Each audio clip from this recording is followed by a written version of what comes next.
Hello everyone, welcome back to study central. इस video में start करते हैं हम बिजनेस एनवायरनमेंट के यूनिट 5 का नेक्स्ट चैप्टर। वो है आईएमएफ यानी कि इंटरनेशनल मॉनेटरी फंड। इंटरनेशनल से आपको समझ में आ रहा होगा कि ये किसी एक कंट्री का नहीं है, ये बहुत सारी कंट्री के पैसे को, मॉनेटरी फंड को मैनेज करना, यानी कि पैसे को मैनेज करना या उनको लोन प्रोवाइड करना या अदर फाइनेंशियल असिस्टेंस प्रोवाइड करना या फाइनेंशियल रिलेटेड मैटर से डील करना काम होता है इंटरनेशनल मॉनेटरी फंड। तो इसके बारे में डिटेल में इस चैप्टर पे पढ़ेंगे। इस वीडियो में हम इंट्रोडक्शन देखेंगे कि व्हाट इज आईएमएफ और वो काम क्या करता है, प्लस उसके मेंबर्स कितने हैं टोटल।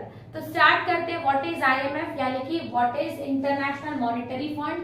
तो ये एक कॉन्फ्रेंस हुई थी बर्लिंगटन में, ब्रिटेन वुड्स में। कब हुई थी? 1944 में, तब ये बना था। ठीक है, कॉन्फ्रेंस हुई थी ब्रिटेन वुड्स 1944 में बना था। और इसकी जो फंक्शनिंग थी, कॉन्फ्रेंस के बाद इसकी जो फंक्शनिंग थी, यानी कि ये एक्चुअल में काम करना स्टार्ट किया 1 मार्च 1947 में। ओके, स्टार्टेड फंक्शन फ्रॉम 1 मार्च 1947। तो ये था इसका एस्टैब्लिशमेंट का पार्ट।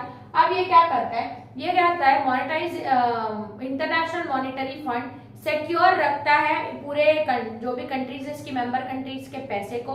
इसके साथ साथ इंटरनेशनल मनी में स्टेबिलिटी लेके आता है, कॉपरेशन करता है और एक्सचेंज रेट जो भी रहेगा उसको स्टेबल रखता है। अलग अलग कंट्रीज के बीच में जो मॉनेटरी टर्म्स में एक्सचेंज हो रहा है उसके रेट को ज्यादा चेंज होने नहीं देता।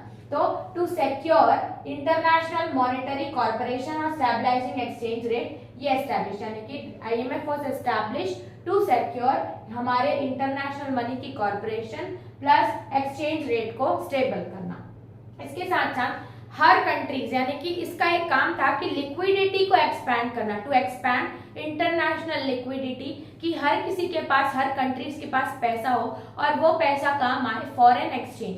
फॉरेन एक्सचेंज में लिक्विडिटी लेके आना। तो इंटरनेशनल लिक्विडिटी असिस्टेंस, इसका हेड ऑफिस है हमारा वॉशिंगटन यानी कि अमेरिका में।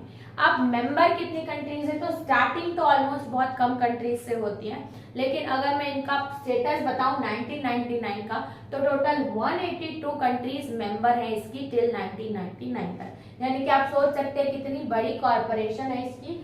और ये बात याद रखना कि जो भी मेन कंट्रीज है, यानी कि मेन कंट्रीज यानी कि जो डेवलप कंट्रीज में आती है, वो सब इसकी मेंबर्स हैं, सब इसकी पार्ट है आईएमएफ की। तो ये भी 8 मार्क्स से क्वेश्चन में इंक्लूड पूछ सकता है, इंट्रोडक्शन या एस्टैब्लिशमेंट या व्हाट इज आईएमएफ। तो आप आसानी से लिख सकते हैं। और जिनको नहीं भी पता होगा आईएमएफ क्या है, तो उनको भी पता चल गया होगा कि वो क्या करता है। तो चलते हैं नेक्स्ट वीडियो में, देखते हैं इस चैप्टर का नेक्स्ट टॉपिक। तब तक के लिए थैंक्स फॉर वॉचिंग।